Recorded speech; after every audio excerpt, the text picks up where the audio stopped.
So right here in front of me is the Samsung Z Fold 3. Here is the box. It comes in contrasting colors of black and grey with Z written boldly on top. So let's unbox it. This looks like a tablet more than a mobile phone. We'll keep the box aside. This is the handset with us. Let's remove the plastic cover. Now as you can see, the plastic cover has this again black paper on it.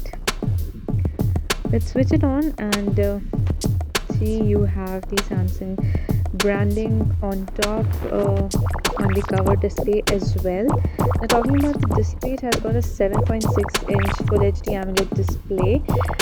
Keeping it aside, talking about other box contents, you get some paperwork, SIM ejector pin, and inside this box there is this charging cable as well, a USB charging cable. Length looks pretty good enough.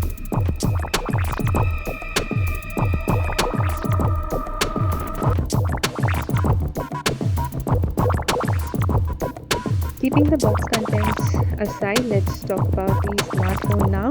Now the cover display is of 6.2 inch. Again, it's an AMOLED display. This is how the phone gets folded.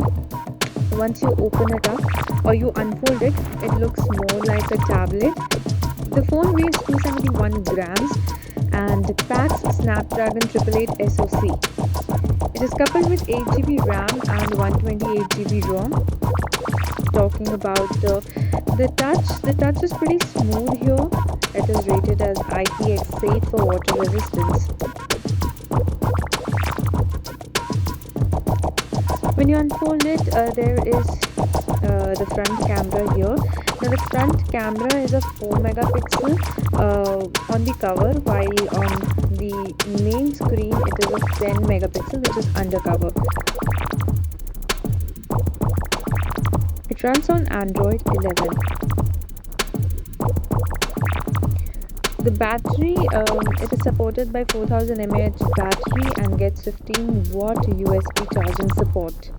So let's check the Android performance. Talking about the rear camera, it has a triple rear camera setup with a 12 megapixel telephoto camera, 12 megapixel ultra wide camera, and 12 megapixel wide angle camera. So this is basically a tablet here, a compatible one or a foldable one. You can carry it anywhere, and when you fold it, it kind of becomes a compact structure. On the side, it looks more like a book with Samsung's logo imprinted. Now when you click the pictures, one side of the phone displays the recent clicked pictures, while the front side acts as a display panel. I hope you like this video. Thanks for watching it.